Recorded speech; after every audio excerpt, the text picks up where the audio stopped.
Tonight, the Middle East is witnessing one of the most dangerous escalations in recent history. Reports are emerging that Iranian missile strikes have hit areas around Tel Aviv, causing massive explosions, fires, and power outages.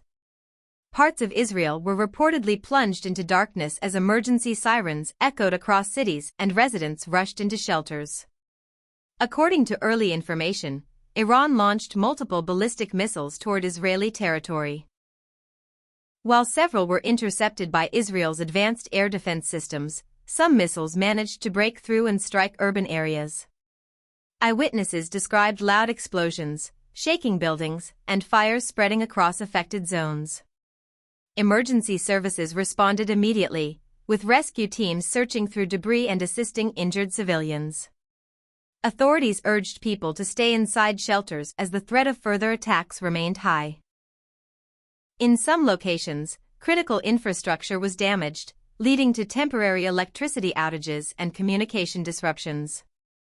Military analysts believe Iran used long-range ballistic missiles in this attack.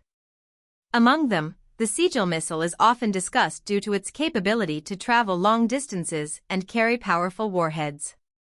This missile uses solid fuel, allowing faster launch times and making it harder to detect before firing. Experts say modern Iranian missile strategy has shifted. Instead of launching large numbers of basic missiles, Iran is now focusing on fewer but more precise and more destructive weapons. Some of these may carry cluster-type payloads or advanced guidance systems, making interception more difficult. This brings a critical question: how did these missiles bypass Israel's air defense systems? Israel operates one of the most advanced multi-layer defense systems in the world, including Iron Dome, David's Sling, Arrow systems, and Patriot batteries. These systems are designed to intercept rockets, drones, and ballistic missiles at different ranges. However, no system is perfect. Analysts suggest several reasons why some missiles got through. First, launching multiple missiles at once can overwhelm defenses. Second, certain warheads can split mid-air, creating multiple targets. Third, some missiles travel at extremely high speeds, reducing reaction time. And finally, interceptor missiles are expensive and limited, meaning defenses can be stretched during sustained attacks. Another important factor is strategy. Iran may be attempting to exhaust Israel's defense systems over time, both financially and operationally. By forcing Israel to use expensive interceptors repeatedly, Iran can create long-term pressure even with limited successful strikes. The question now is, why is this happening?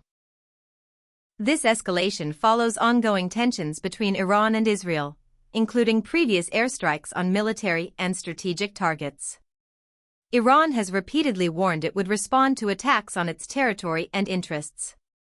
In response, Israel has continued operations aimed at limiting Iran's military capabilities.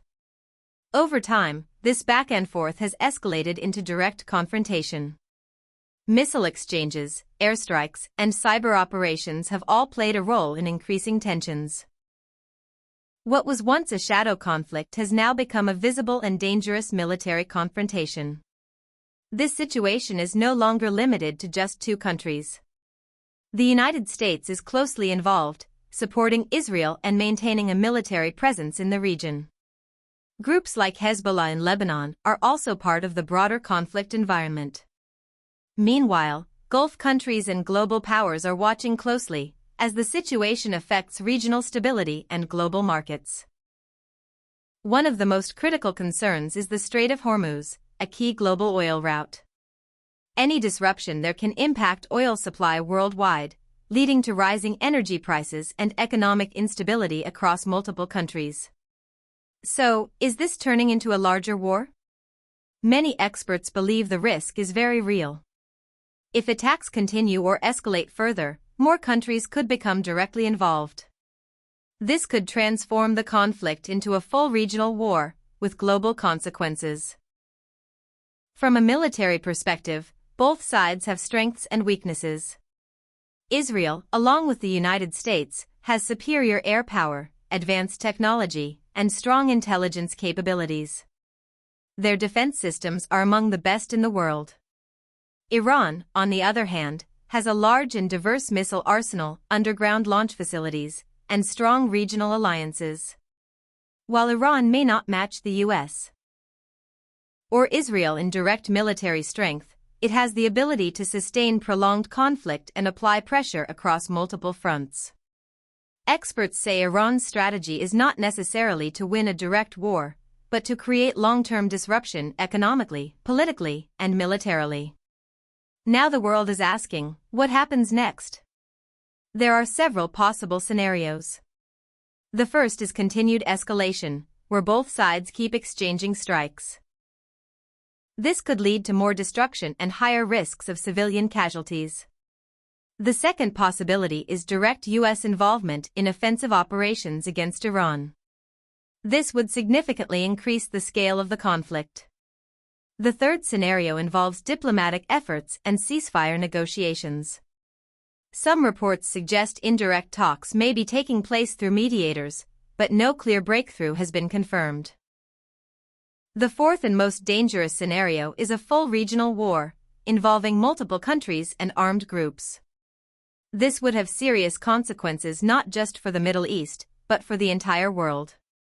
As the situation unfolds, one thing is clear: the missile strikes on Tel Aviv mark a new phase in this conflict.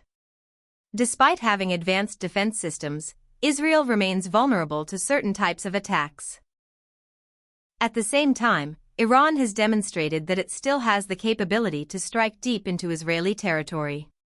The balance of power, the risk of escalation, and the global impact of this conflict are now under intense scrutiny. The world is watching closely, because what happens next could shape the future of the Middle East, and possibly the entire world.